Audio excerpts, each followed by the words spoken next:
This episode is brought to you by Shopify. Forget the frustration of picking commerce platforms when you switch your business to Shopify, the global commerce platform that supercharges your selling wherever you sell. With Shopify, you'll harness the same intuitive features, trusted apps, and powerful analytics used by the world's leading brands. Sign up today for your $1 per month trial period at shopify.com/tech, all lowercase. That's shopify.com/tech. This thing held up to us is an impossible ideal. And, we chase it. It's like the horizon. We think we're getting closer to it. It just gets further and further away from us. And in the chasing of it, we lose the opportunity to not think about who I should be, but to think about who I really am. And it's really that shift away from the impossible ideal that we're told to embody, that normality represents, to the reality that difference is what constitutes our humanity.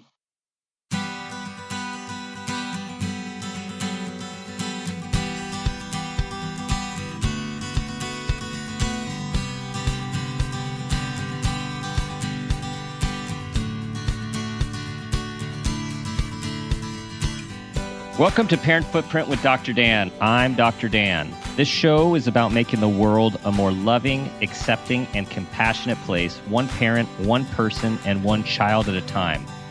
The key to raising healthy and engaged kids is for us parents to seek the same in our own lives while striving to be the best versions of ourselves each day. No matter who you are or where you came from, with increased awareness, you can be purposeful about leaving a healthy footprint for your children, your family, and those you care about, while living your own life to the fullest. Very excited for today's show, which is called Normal Still Sucks. I am happy to introduce you to my friend and colleague, Jonathan Mooney, who is a dyslexic writer, speaker, and do-gooder who did not learn to read until 12 years old. Jonathan is widely sought after to speak around the world. He's been featured in the New York Times, the LA Times, Chicago Tribune, USA Today, HBO, NPR, ABC News, and the list goes on. Jonathan's created and has been involved in numerous social impact projects such as Eye to Eye, Streetcraft LA, and Co-Parenter, which is the first app designed to help separating, divorced, and never married parents communicate, manage, and organize everyday co-parenting responsibilities. Jonathan is the author of Normal Sucks, How to Live, Learn, and Thrive Outside the Lines. Also, author of Learning Outside the Lines and The Short Bus, A Journey Beyond Normal. Jonathan, welcome to the show. Hey, Dan. It's nice to be back with you, man. Gosh. That was a long intro. Yeah. It was a long intro. It's a Do we have long any time intro. left? Yeah. All right, man. That concludes the show. Thank you, everyone, for listening. I was going to tell everyone anyways, they need to hear the first two shows that we've done 2 and 4 years ago, Normal Sucks and No More Shame. So you guys just go listen to that and we're good. All right, man. So anyways, how are you doing? No, man, I'm doing well. I'm doing well. And I really do appreciate, obviously, the opportunity to be on your program and chat with you. But more importantly, I appreciate the good work that you do in the world. It matters, and it matters more than ever. Thanks, man. Appreciate that. And we're going to be talking about the great work that you're doing.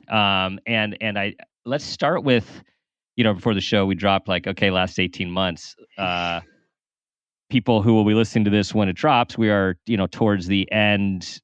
Well, we're hopefully winding down in this pandemic and life is starting to open up. There seems to be some normalcy, but we still have a ways to go here. So just what's it been like for you and your family, your full family? Well, we've been in the thick of it, man. I have three kids, 3 boys. My oldest is 14. I have a almost 12-year-old, and I have a 9-year-old. And I had spent for the last 20 years, about 150 days a year traveling and speaking, which came to a abrupt halt on March 14th, 2020, which was the last public presentation I did in person. And we were thrust into, a new reality over the last 18 months. And it's been a challenging experience. Goes without saying, as it has been for so many. It's been a time of reflection and a learning opportunity, both personally in terms of what matters in my life, how I live my life, how we think about family, and then it's been an opportunity to reflect on our systems, our practices, Yeah. and paradoxically, it's been a time to reflect on this notion of normal and Hmm. what does it mean for us to seek normality. Was normal working all that well to Right. begin with? Right. And should we be trying to reestablish normal, or should we be trying to imagine something new? And I strongly believe in the latter as it pertains to uh, inequality in our culture, ingrained racism, sexism, and ableism. Normal is not good enough, and I've come out of this 18 months even more affirmed in the need to to reimagine how we live, how we learn. Yeah. As there's been so much pain and loss at so many levels related to the pandemic and also related to human lives and social justice and equality and all that you had mentioned.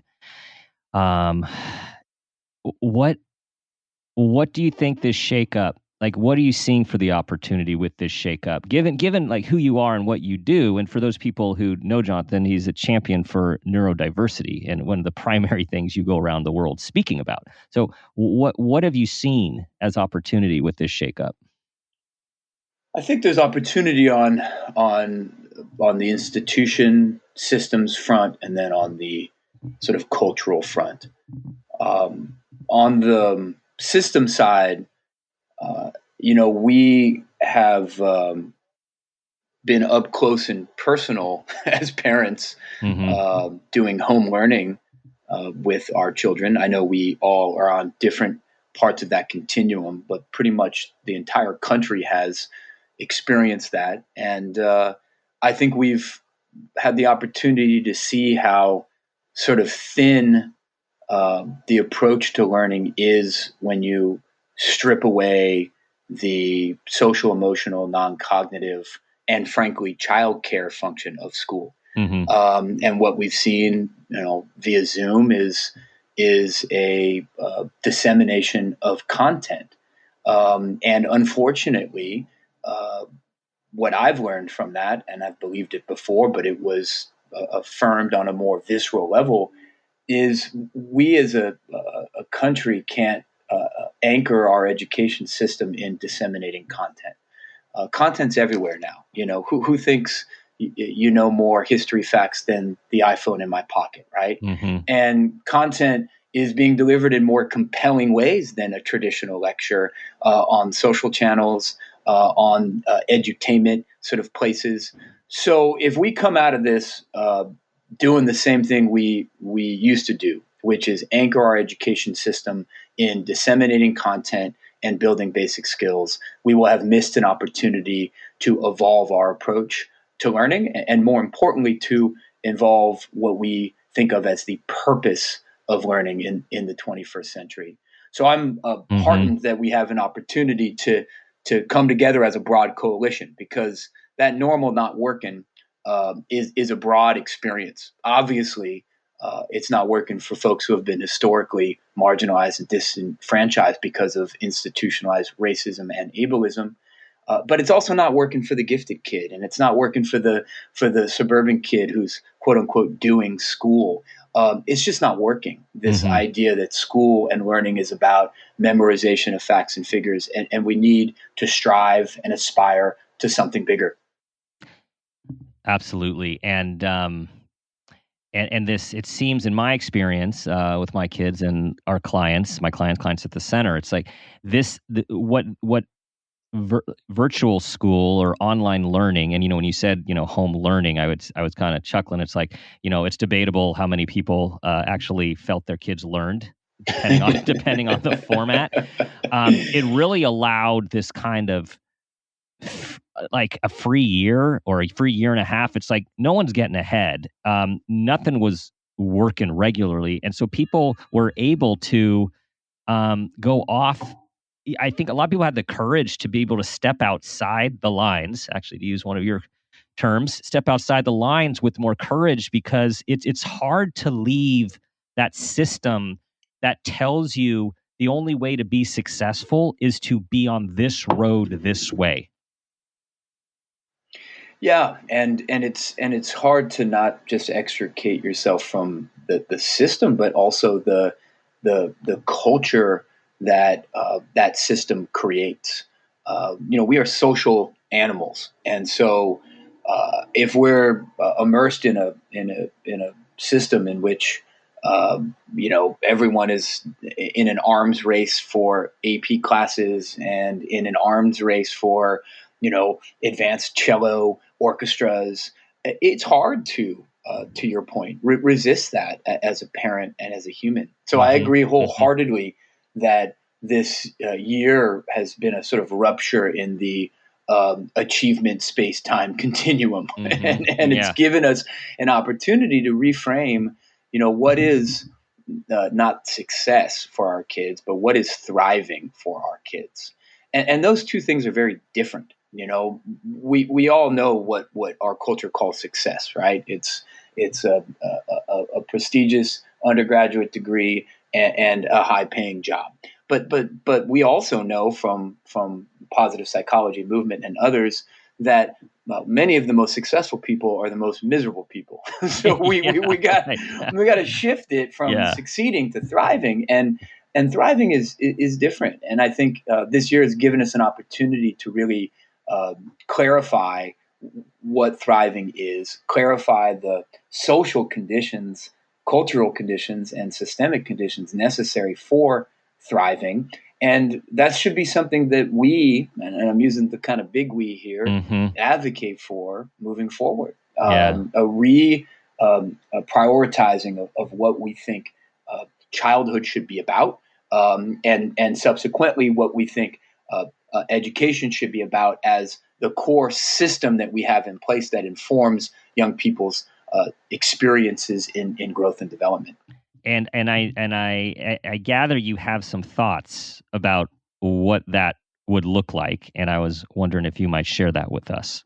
Well, look, one of the things that is a bright spot that I've seen around the country in my virtual engagements, which I've been doing many of, and in some ways more than in a more traditional in-person experience. I celebrated 20 years in 2020 as an advocate. My first book came out in 2000, and I embarked on speaking engagements around the country free of cost. At that point, partly because no one would pay me. So, it was just very generous. Very generous. Yeah. Who the hell are you, dude? Like, okay, you come for free.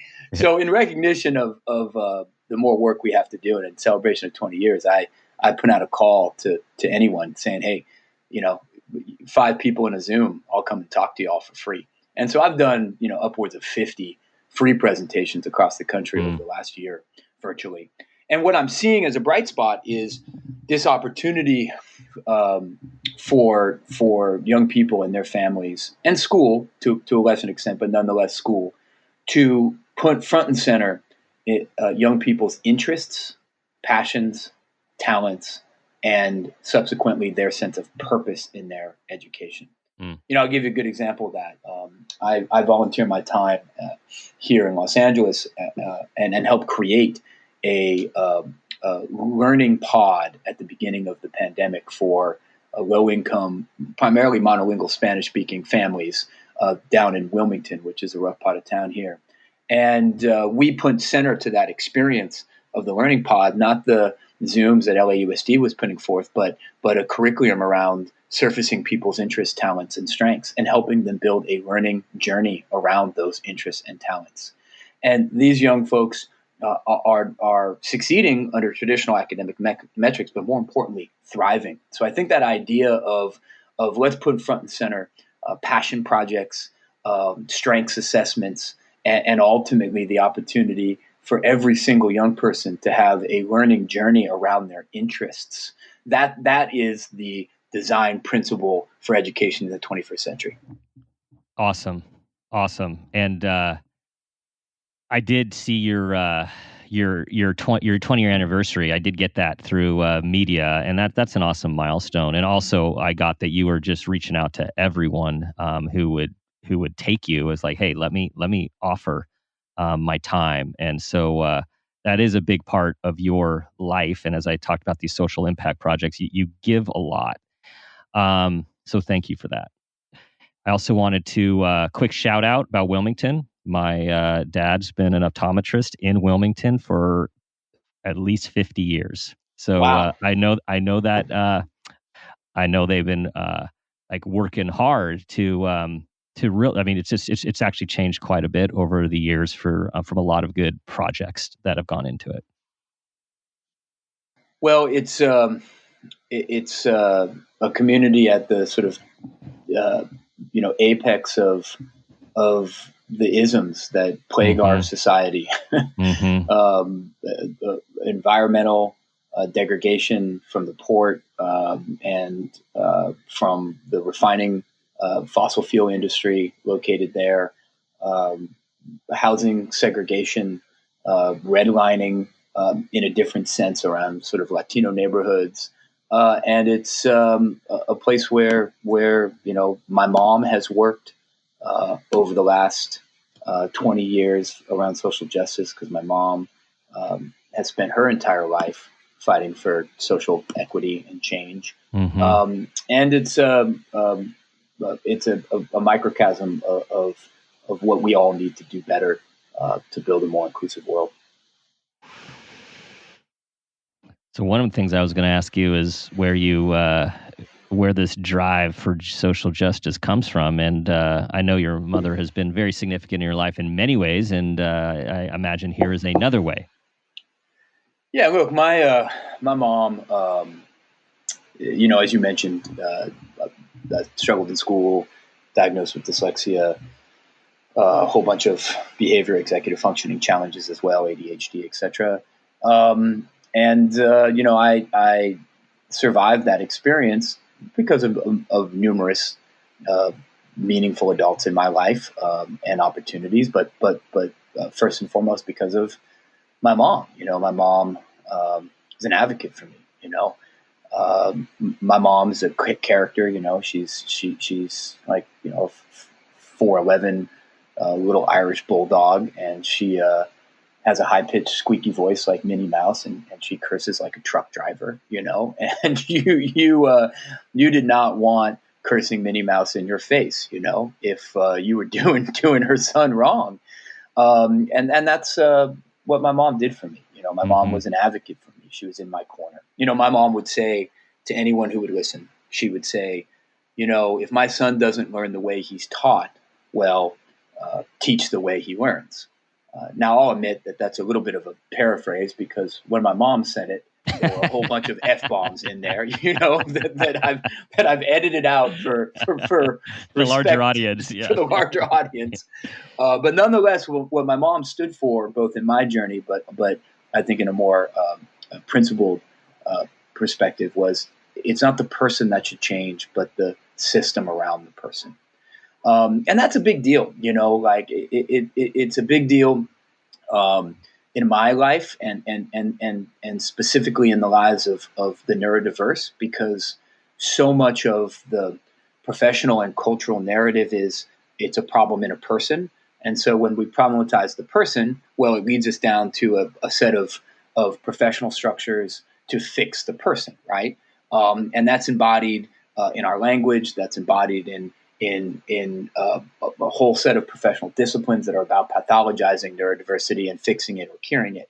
But my mom rejected that, and she rejected that, in 1982. So she was like a little bit ahead of the curve, and she was shamed for that. She was made to feel like she was a bad mom, a bad parent, but she persevered, and she was an advocate for the system to change and not the person. And so for me, that's been, in my maturation or my journey, as trying to, make the world a better way in whatever I can, that sort of core philosophy was central to my advocacy around learning and attentional differences. Back in the day when I wrote Learning Outside the Lines, 2000, me and my co-author were constantly, kind of shamed by the International Dyslexia Association, the Learning Disabilities Association of America, for trying to minimize the problem of learning disabilities and ADD. But we persevered and we kept on the path with many others, professionals, advocates, etc., that this isn't a problem in people. It's a difference. And it's a problem in the way society treats difference. And that's been central to my work in neurodiversity, but ultimately it's been central to my work around all marginalized folks. It's not a problem in them. It's a problem in the way they're treated by systems designed for the myth that we should all be the same. Yeah. And, this makes me think of this pinnacle story of when your big bear of a friend made that impromptu and impulsive intervention at that group, probably the first eye-to-eye meeting, or what was to be eye-to-eye, and you guys were called into the office, and it was anyways, it was impactful. And I wouldn't be here if it wasn't for the fact that he had the courage to stop faking normal and to be bold and live his different out loud. And that's an opportunity for all of us, because we never know whose life will change by sharing our story. Totally. Man, so pivotal, and opened up so many different things for you. It opened up everything, it opened up an entirely new relationship to myself, an entirely new understanding of the people I grew up with in the multiple sort of segregated settings we found ourselves in, special ed room, etc. And it opened up an entirely new sort of life path for me. I was going to go off and be a lawyer. Yeah. That would have sucked. Yeah, but you would have been rich and successful, right? Just miserable, maybe. I don't know. Succeeding but not thriving. Yeah, and that was no slight to any attorneys out there. So, just knowing you, this is just me knowing you. That was a comment, me knowing you. So on this theme of okay, normal sucks. Is it a good segue to the story? Yeah, it is. So, we started this mentoring program called Eye to Eye, and there were, the premise of it was help a young person not feel alone, and to get a sense of, being valuable in the world. And it was a place of cognitive dissonance, even for me. Are we here to kind of help people understand their problem and feel okay about it? Are we here to help them kind of figure out a way to manage their problem? Because we were still very much 21, 22 years old, not even 20, and we were still very much a part of that sort of dissonance that was in the culture and still is around different or deficient. And, we were doing this activity, and, one of the mentors was split off to mentor a kid. And as everyone was doing, everyone was having one-on-one conversation. And I was walking around the room, and I get to this mentor, and the mentor says to the kid, you have to know that normal people suck. And I'm like, what are you doing, man? That's not why we're here. We're here to help people kind of feel. Well, normal, wasn't there an F-bomb in there too? Wasn't there? 'Cause this was I just want to raise the stakes here, right? Because this is part of the fun. There was an F-bomb in that statement to this little kid. Yeah, there was some some colorful language for sure. And you know, the irony of the story is here I'm thinking, you know, that this kid's going to be scarred for life, and the next day I get called to the principal's office, and the kid's grandma's there, and you know, the grandma, you know, tells me all about how this kid would hide under the bed before school, would be in tears in the car begging to go home, and the grandma says the day after the first day of Eye to Eye, the kid was up early, waiting in the car, ready to go to school. And so it was, and that wasn't me. You know, I didn't do that. You know, if anything, I was still in that dissonance of okay, are we trying to be normal or not? You know, it was the Eye to Eye mentor who really rejected normal as a prerequisite for personhood and said, look, this is not the frame that we should be trying to live through. And you know, that really changed that young person's life, but it was a continuation on my own journey. It was another sort of gear turned that helped me come to a place in which I celebrated, you know, my differences, opposed to hid them and was ashamed of them.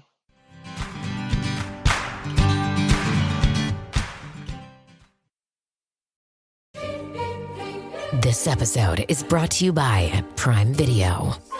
In the small town of Holland, Michigan, nothing is ever what it seems. Behind the tulip festivals and pretty houses lay dark secrets that threaten to tear a marriage apart. Nicole Kidman stars in this darkly twisted thriller about a wife and mother whose quest to uncover her husband's secrets may get her more than she bargained for. Holland, streaming on Prime Video March 27th. This episode is brought to you by Honda. Introducing the all-new, all-terrain Honda Passport Trail Sport, the most off-road capable Honda Passport Honda has ever dreamt up. The Passport features increased ground clearance, roof rails on all trims, and available specially developed all-terrain tires. And you'll stay comfortable with tri-zone climate control and available features like heated and ventilated front seats and a panoramic moonroof. Learn more at honda.com/passport.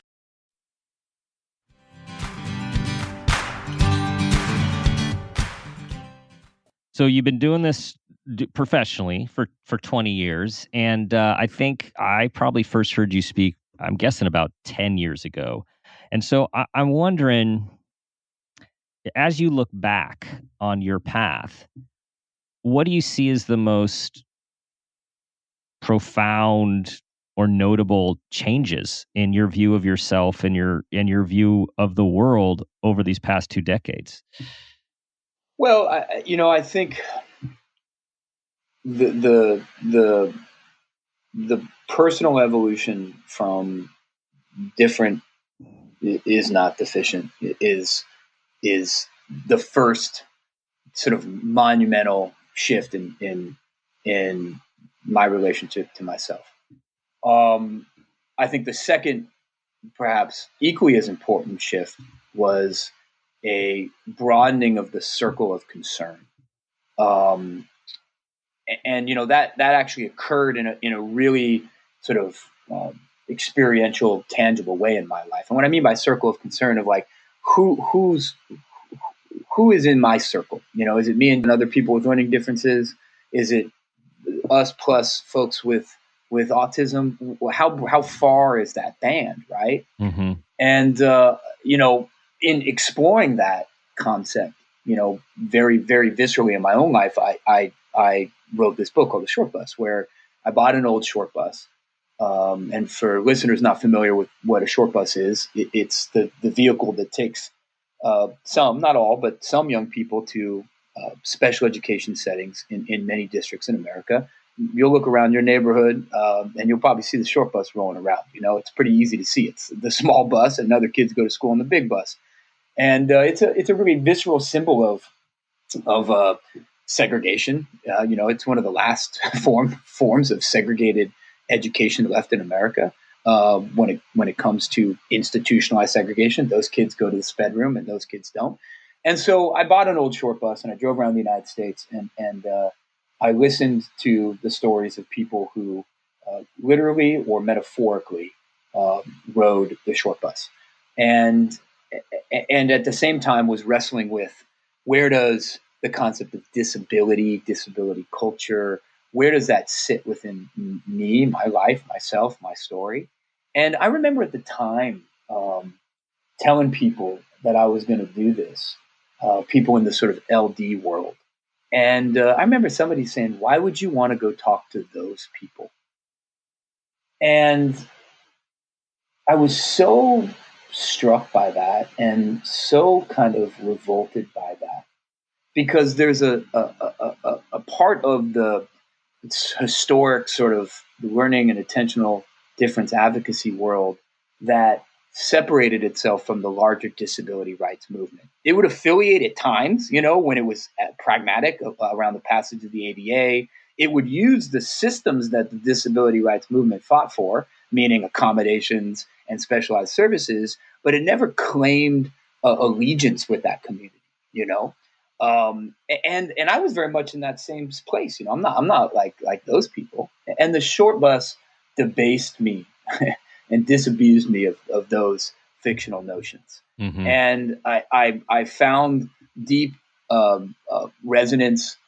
I found deep knowledge about the systems and practices that marginalize people with atypical brains and bodies from the people who I thought I had nothing to learn from. And that's the journey, the arc of the short bus as a book, yes, but more importantly as a sort of gear in my life. And so I think that sort of notion of trying to name and understand institutionalized ableism and normalism, that is the apex of my journey. I think as a human being, as an advocate, understanding how notions of the normal human that have historical origins have been embedded in our language, our professions, our systems, our schools, and how that notion has been used to disqualify and marginalize entire swaths of human beings, and how tackling that, and it's a big old challenge, is really the not treating the symptom, but really getting at the cause of so much suffering in the lives of people with atypical brains and bodies, yes, but in the lives of people who have historically been left behind. Right. That's big. Just a lot. Just a little thing, just a little thing to chew on here it's really important on a Wednesday morning. Yeah, really important.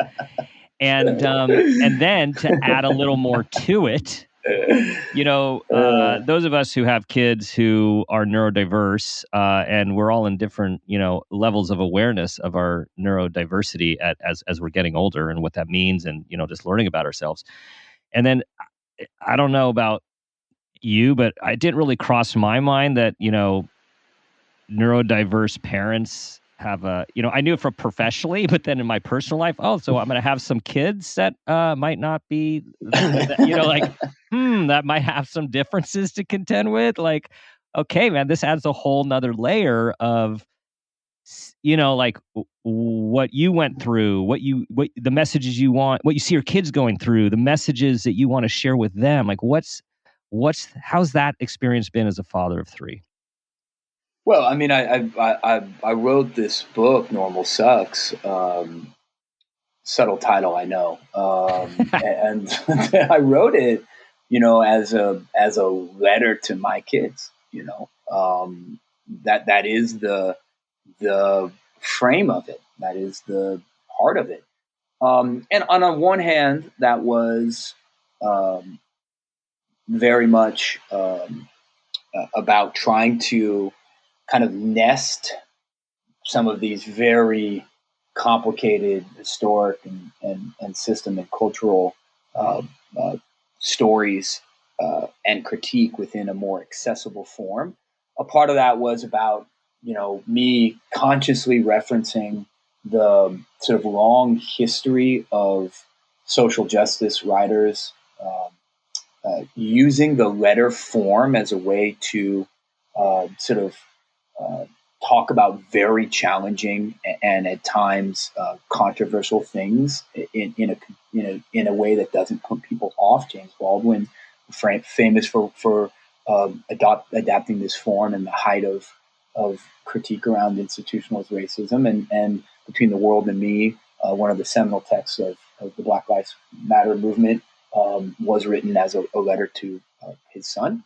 But then, more importantly, this was just what I needed to say to my kids, and it's what they needed to know. They needed to know it as privileged, white kids growing up in the suburbs. They needed to know it as folks, because we are all on a continuum of difference, who may find at some point in their life that continuum of difference pathologized or demonized, and they just needed to know it as human beings, so that they can live a more fulfilled life. And I think that at the heart of that threads back to where we started our conversation, which is, we've been put forth that the purpose of your life is to be this normal person. It's to be a white upper middle class heterosexual nuclear family with 2.5 kids. But the 2.5 gives you a little bit of how the emperor has no clothes, because I don't know about you, Dan, but I've never met 0.5 kid. No, this thing held up to us is an impossible ideal, and we chase it, and it's like the horizon. We think we're getting closer to it; it just gets further and further away from us. And in the chasing of it, we lose the opportunity to not think about who I should be, but to think about who I really am. And it's really that shift away from the impossible ideal that we're told to embody, that normality represents, to the reality that difference is what constitutes our humanity, and the ethical and the existential challenge to find out who you are, who you want to be, when you stop chasing the myth of normal. And that's a challenge. That's a challenge for all of us. For me as a parent, for my kids, for every listener. And I'm not saying that challenge has an easy resolution. I am saying, though, that the only way to thriving is to really wrestle with who you are when you strip away this notion that there's a way you should be. And just that's like you said, like it's tough no matter how old you are, how much work you do on yourself. It's tough. Yet this is the essential question, the thing to be thinking about, to share with our kids is who you are matters, what you want to be matters, what you care about matters. And there are all these expectations and social constructs that are put in place to make us think we need to be a certain way, and we need to question them, right? And we need to have courage and stand up for what we think is right, even in the face of some dominant beliefs which are taken as truths.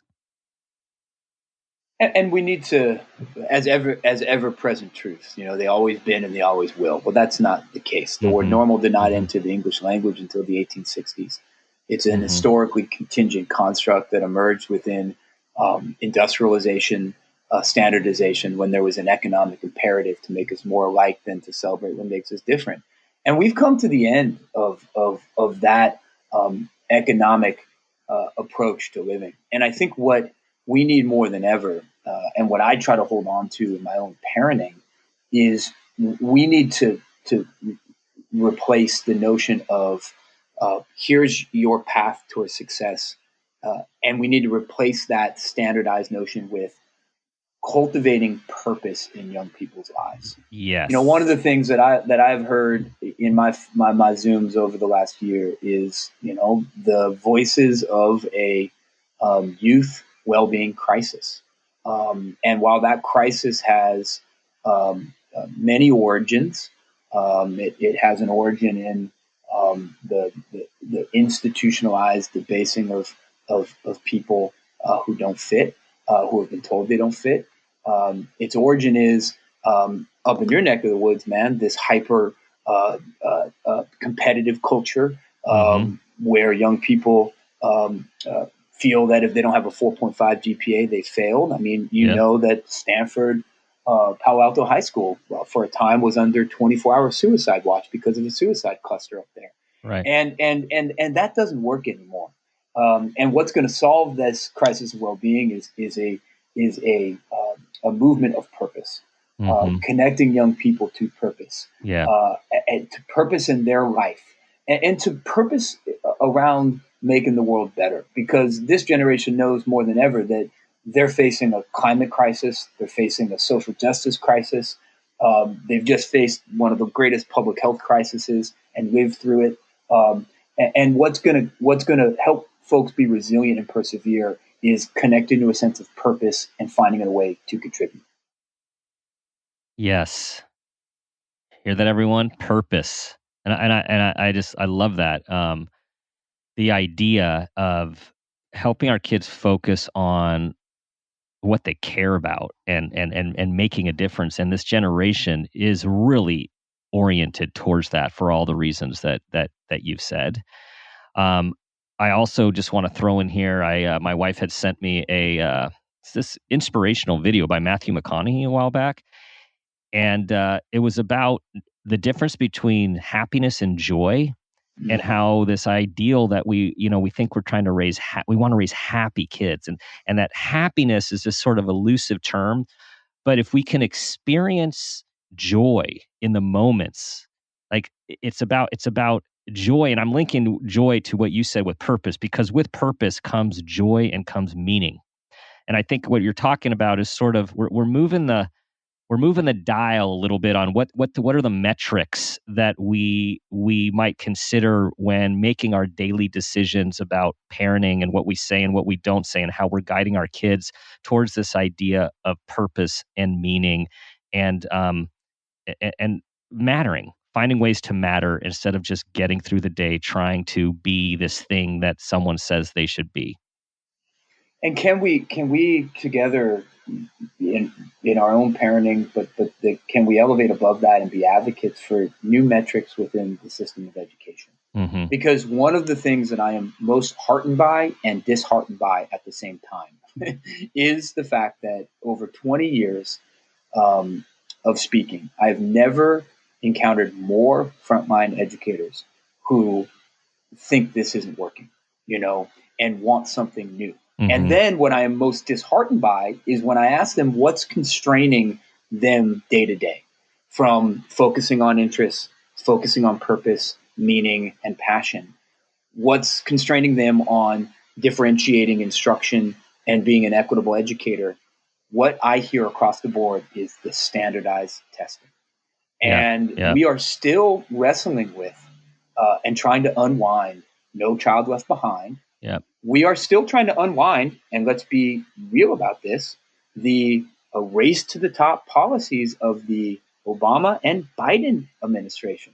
And we are still wrestling with an administration now, the Biden administration, that for a time wanted to continue standardized tests in the midst of a global pandemic. So let's not be naive about this not being a bipartisan challenge. We need more metrics that are about not succeeding, but thriving, about purpose, engagement, meaning, competency, opposed to the traditional academic approach to judging our children's worth. Thriving, purpose, meaning. Yes. All right, my friend, there's more to go, but we are at that time for the Parent Footprint Moment question. You ready? I'm born ready, Dan. Tell us about a time that you became aware of yourself as an individual or as a parent, and that new awareness had a positive impact on your life, your children, and those you love. Well, I've shared a couple of these with y'all in your previous recordings, but I want to share one that was sparked today, and I think it is the moment that made me the parent and more importantly human that I am, and it was the foundation. And one of the things about sort of foundation is it's kind of like planting a seed, right? You don't know how long it's going to take to grow. Sometimes it's slow. Sometimes it doesn't come when you think it's going to come, but it mattered anyway.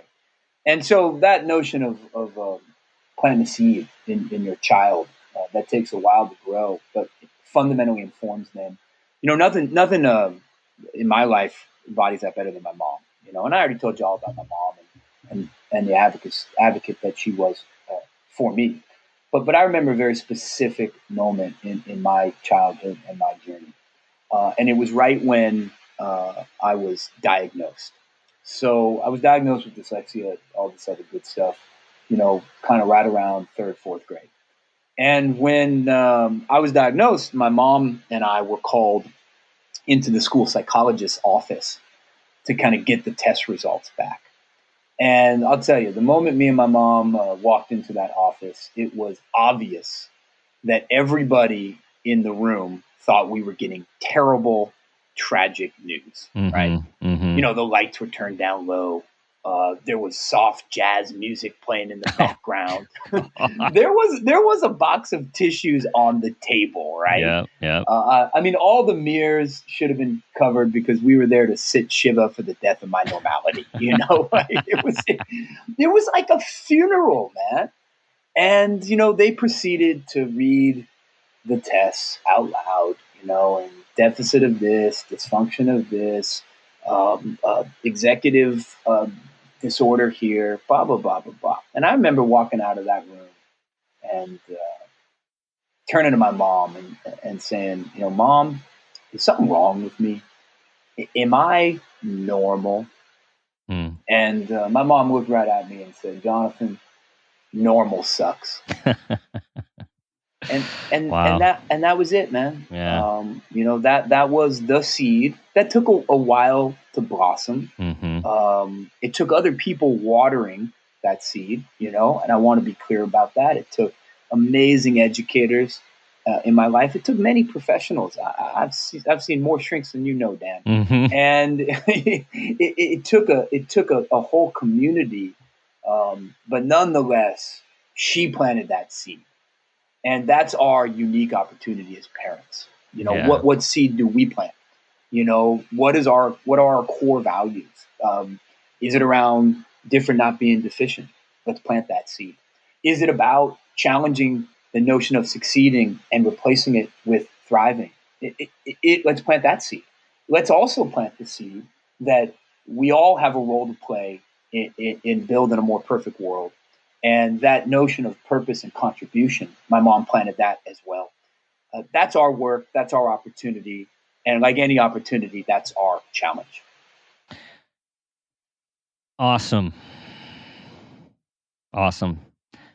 Jonathan, as always, your wisdom, it exudes. Your wisdom exudes out of you and to all of us. And as someone who has walked it, lives it, advocates for it, let's all, everyone listening, let's all join. Let's keep joining. And normal sucks. And we really need to promote the individual as the individual in a healthy, caring collective. Thanks, Jan. Really appreciate it. Yeah, it's an honor to be a part of the program, but more importantly, a part of the movement that we are all contributing to. Let everyone know where they can find you and hear where you are speaking, still virtually at present. Yeah, you can come find me on all the social stuff. It's all the same handle, Insta, Twitter, etc. It's the Jonathan Mooney. Folks can come say hi to me on my website. It's jonathanmooney.com. And then I want to reiterate, while we're still in this virtual moment, anyone who writes me saying, hey, I want to do a Zoom for 5 folks, kids are having a hard time, I'm there. So please reach out. I'm here to be a supporter and amplifier for the folks on the ground right now, really trying to make the world a more inclusive place that doesn't just work for some people, but ultimately works for all people. And you are an amplifier, man. Thanks, Jonathan. All right, everybody. Normal still sucks, and it's going to continue to suck. Check out prior shows. If you liked what you hear, it's more great stuff from Jonathan. Our last show was Normal Sucks, and the one before was No More Shame. You guys know what I'm going to tell you to do. Try to be that person you want your child to become. They're always watching. They're always looking. They're always listening. Be that person. You know where to check us out. You know where to find us. If you've liked what you heard, tell people about it. Subscribe to the show. And as always, I leave you with the guiding question. What footprint do you want to leave?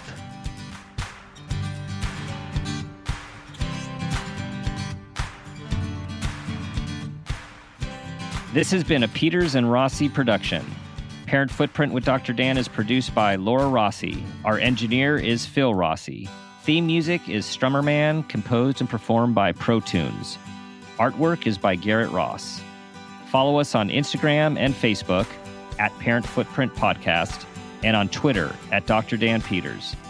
If you are an advertiser interested in advertising on our show, go to midroll.com/ads. For more information, go to exactlyrightmedia.com. Listen, subscribe, and leave us a review on Apple Podcasts, Stitcher, or wherever you get your podcasts.